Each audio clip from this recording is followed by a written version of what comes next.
Wakati tukisitisha shughuli za bunge asubuhi, nilikuwa nimesoma majina kadhaa ya wabunge watakaochangia kuhusu hoja ya kamati ya nishati na madini na hoja ya kamati ya miundombinu. Waheshimiwa bunge, pia kabla sijaahirisha bunge saa 7 mchana, nilipata taarifa kutoka kwa Mheshimiwa Zitto Kabwe akitoa maelezo kwenye hii taarifa aliyoitoa kwamba anataka kueleza bunge kwamba kuna jambo la haki za bunge kwa mujibu wa kanuni ya 51, na kanuni ya 51 kimsingi inamtaka mheshimiwa mbunge yeyote ambaye anaona kuna jambo la haki za bunge kuweza kutumia kanuni ya 60 kusimama au kumtaarifu spika juu ya jambo hilo analotaka kulizungumza. Katika ujumbe huu wa Mheshimiwa Zitto ameeleza kuhusu haki za bunge na kwamba kwa mujibu wa notisi hii aliyotupa, kwa mujibu wa sheria ya kinga na haki za bunge, sheria namba 3 ya mwaka 88 sehemu ya 12 na 13. Kwa hivyo nitampa nafasi Mheshimiwa Zitto, kwa mujibu wa kanuni zetu zinataka jambo kama hilo likiwepo lazima mtu apewe nafasi. Kwa hiyo nitampa nafasi ya kueleza jambo hilo, alafu kanuni ya 51 itatuongoza. Mheshimiwa Zitto. Mheshimiwa Naibu Spika, nakushukuru kwa kunipa nafasi ya kuleta na kuwasilisha bungeni jambo linalohusu haki za bunge kwa mujibu wa kanuni ya 51, kanuni ndogo ya 51(1) mpaka 51(4). Mheshimiwa Spika, Naibu Spika, jambo hilo linahusu mamlaka ya jeshi la polisi kukamata waheshimiwa wa bunge wakati mikutano ya bunge inaendelea. Mheshimiwa Naibu Spika, unafahamu kwamba kwa mujibu wa sheria ya kinga, madaraka na haki za bunge, sheria hiyo imezuia mbunge yeyote kukamatwa ndani ya viunga vya bunge isipokuwa tu kwa ruhusa ambayo imetolewa na Mheshimiwa Spika wa Bunge la Jamhuri ya Muungano wa Tanzania. Na sio hivyo tu Mheshimiwa Spika, leo mchana nimekwenda maktaba ya bunge kuangalia practice za mabunge mengine ya Jumuiya ya Madola. Kama unafahamu ya kwamba licha ya kuongozwa na katiba, sheria, kanuni za bunge na maamuzi ya maspika, pia bunge letu kama sehemu ya Jumuiya ya Madola inaongozwa kwa taratibu za Jumuiya ya Madola na maamuzi ambayo yamefanywa na mabunge mengine ya Jumuiya ya Madola. Na hapa mezani kwangu ninacho kitabu cha Erskine May ambacho ndio msahafu wa taratibu za mabunge, na imeeleza katika sehemu yake ya 14 kuhusiana na criminal law and statutory detention, house to be informed of arrests. Kitabu hiki kinafafanua na kimetoa mifano dhahiri ya mabunge mbalimbali ya Majumuiya ya Madola, taratibu gani ambazo zinatumika pale ambapo mbunge anapotakiwa na mamlaka zingine kwa ajili ya kukamatwa. Sasa Mheshimiwa Spika, tuna matukio kadhaa hapa ambayo yametokea. Tukio la kwanza la mbunge wa Arusha mjini. Alikuja bungeni akashiriki kwenye shughuli za bunge, lakini alivyotoka akakamatwa, akaenda kushtakiwa kwa taratibu za sheria kabisa, lakini mpaka leo hivi tunavyozungumza bunge lako halina taarifa yoyote kama ukamatwaji wake ulifuata taratibu ambazo zimeelezwa na sheria yetu ya kinga na madaraka ya bunge na desturi za mabunge ya Jumuiya ya Madola. Lakini pili, taratibu za mabunge zinaeleza kwamba hata kama mbunge amekamatwa kokote kule kwa kosa lolote lile, baada ya kuwa amekamatwa, mamlaka zilizomkamata ama hakimu au jeshi la polisi wanapaswa kutoa taarifa ya maandishi kwa bunge, na taarifa ile spika wa bunge aisome ndani ya bunge kuwataarifu wa bunge ni kwa nini mbunge mwenzao hayupo kwenye shughuli za bunge. Mpaka leo tunapozungumza, Mheshimiwa Naibu Spika, hakuna taarifa yoyote ambayo imetolewa kwa ajili ya mbunge wa Arusha mjini ndugu Godbless Lema, ambaye mpaka sasa bado yupo mahabusu akiendelea na kesi yake ambayo inaendelea. Lakini pili, tuna mbunge ambaye amefungwa, Mheshimiwa Naibu Spika, amehukumiwa kifungo cha miezi 6 jela. Kwa taratibu na desturi za mabunge ya Jumuiya ya Madola, ilipaswa hakimu atoe taarifa rasmi kwa spika wa bunge kumjulisha spika wa bunge. Mheshimiwa Spika, kwa sababu matukio hayo yote ya nyuma hakuna hatua zozote ambazo bunge lako limechukua kuhakikisha sheria ya kinga, haki na madaraka ya bunge imetekelezwa, jeshi la polisi sasa limeona hiyo ni kawaida. Na jana mbunge wa Singida Mashariki akitoka nje ya geti la bunge amekamatwa, na mimi personally nilimpigia simu Mheshimiwa Spika kumuuliza, umepata taarifa za Mheshimiwa Tundu Lissu kukamatwa? Akasema wewe ndio unaniambia. Kwa maana hiyo ni kwamba Mheshimiwa Tundu Lissu alikamatwa bila sio tu approval ya spika wa bunge, angalau hata kumwandikia SMS spika wa bunge kwamba tunamkamata mbunge wako. Ni dharau kubwa sana kwa bunge la Jamhuri ya Muungano wa Tanzania.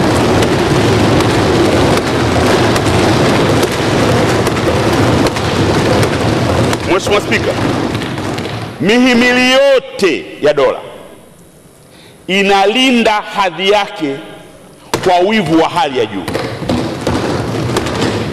Muhimili wetu wa bunge umechezewa mno na hauchukui hatua zozote za kulinda hadhi yake. Leo ninapozungumza hapa, Mheshimiwa Spika, mimi polisi wananisubiri hapo nje.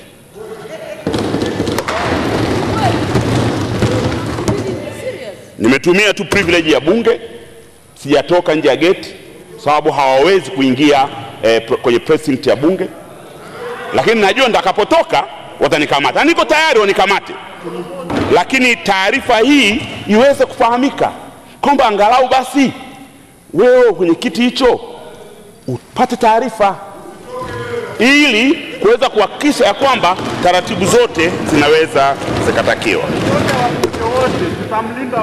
Sasa Mheshimiwa Naibu Spika, baada ya maelezo yote haya ya awali, jambo hili kwa sababu linahusu haki za bunge, ni jambo ambalo linapaswa kujadiliwa na kutolewa resolution ya bunge.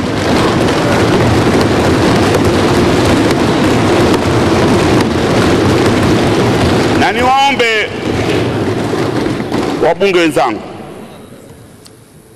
kama jana nilivyosema, huu ni mtego wa panya. Leo watakamatwa wabunge wa upande huu kushoto kwako, kesho lakini sio kwamba haya ni mambo mapya. Huko nyuma tumeshakuwa na mbunge wa Mbarali alikamatwa. Bahati nzuri Spika Anna Makinda alikuwa analinda hadhi ya bunge kwa namna yoyote ile, aliondolewa bunge. Alikamatwa mbunge wa Nzega kipindi kile, kabla Nzega haijagawanywa, Dr. Hamis Kigwangala. Ilifanyika intervention na hakulala polisi, aliondolewa, na alikuwa jimboni wala hakuwa Dodoma. Hii sasa ni kwamba wabunge wanakuja kunyakuliwa Dodoma, bunge likiwa linaendelea. Kwa hiyo Uingereza mwaka 2011 kutokea jambo kama hili, ikaenda hoja kama hii ndani ya bunge. bunge likapitisha resolution kwamba linawekea nguvu sheria yake ya kinga, haki na madaraka ya bunge, kwamba mbunge yeyote atakapokuwa anataka kukamatwa kwa makosa yoyote, ni lazima mamlaka za ukamataji zipate baraka ya spika wa bunge la Jamhuri ya Muungano wa Tanzania. Kwa heshima wa bunge, hii jambo linahusu sisi wote hapa bila kujali vyama.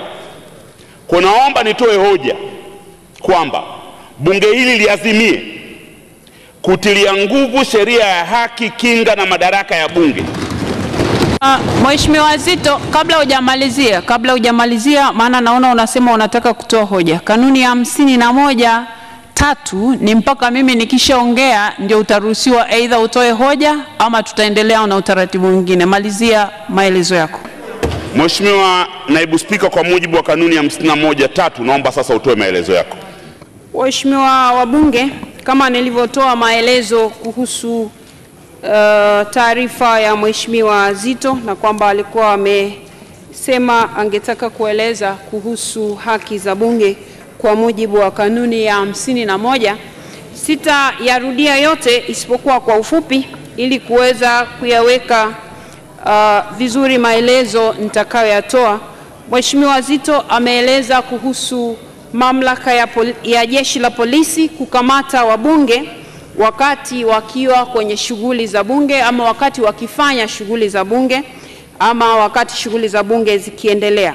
Na ametoa maelezo kwamba ukiangalia kwa ujumla uendeshaji wa bunge katika Jumuiya ya Madola ni kwamba spika lazima apate taarifa ama spika ndiye ambaye anatakiwa kutoa ruhusa kabla mbunge hajakamatwa. Ameeleza pia, japokuwa wakati wa maelezo yake hajatueleza ni kifungu gani, lakini ametupeleka kwenye sheria ya haki na madaraka ya bunge.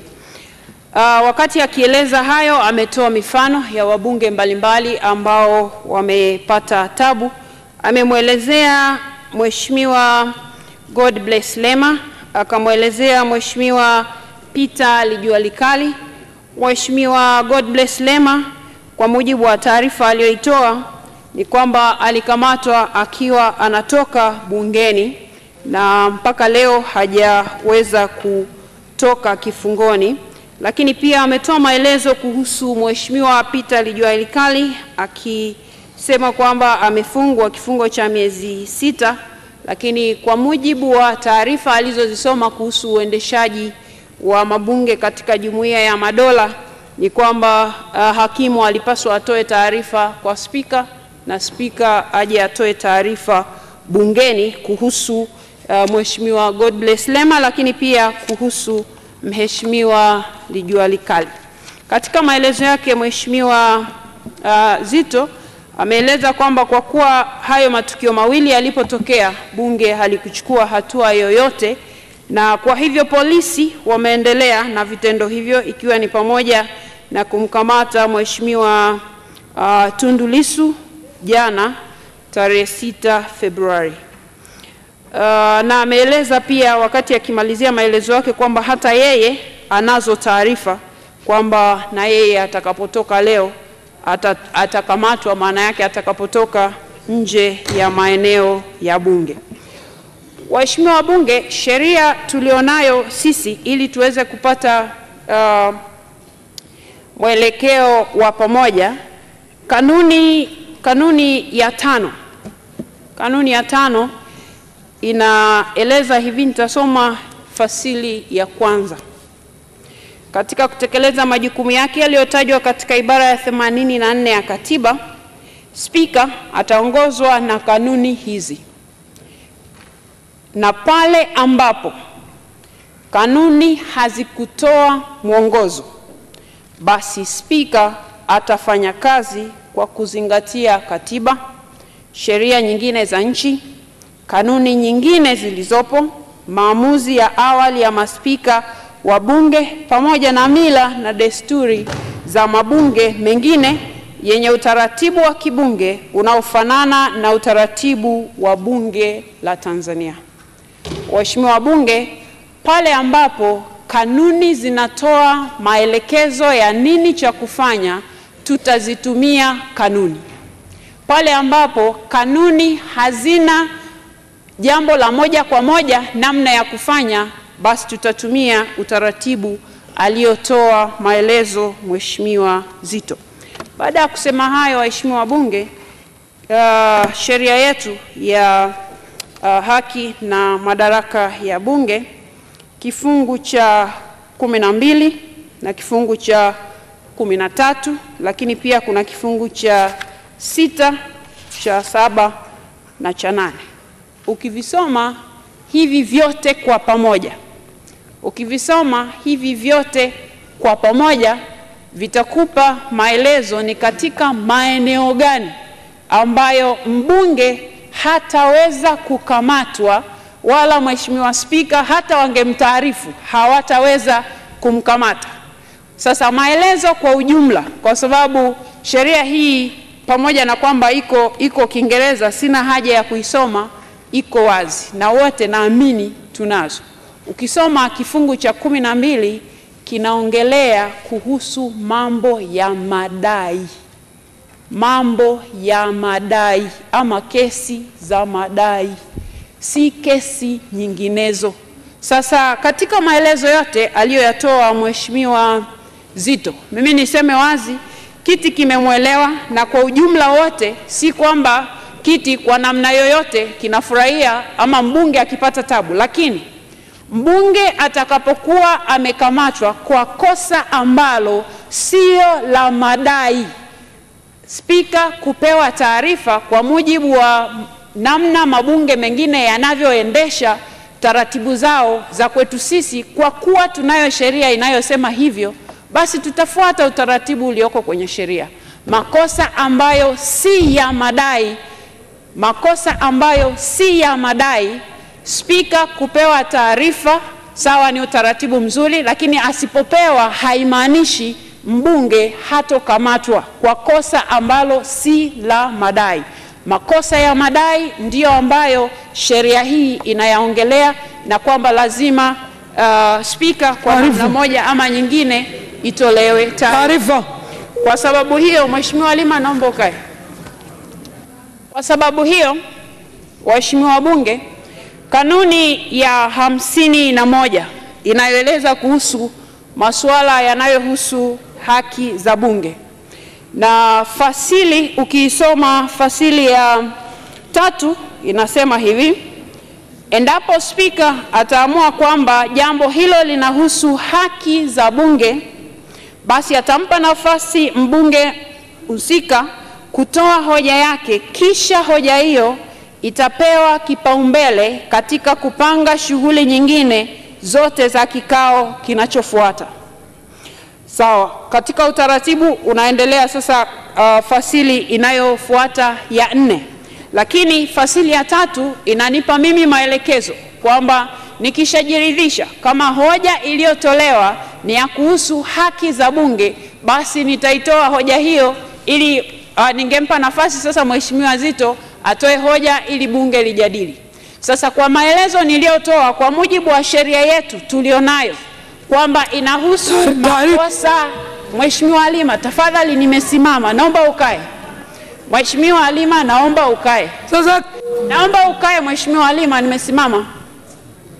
Kwa hivyo waheshimiwa wabunge, baada ya maelezo hayo na kwa kutumia hii kanuni ya 51, sitaitoa hiyo hoja ili iamuliwe wala kujadiliwa na bunge, kwa sababu swala lenyewe linalotaka kujadiliwa halihusu mambo ya makosa ya madai. Baada ya kusema hayo, tutaendelea.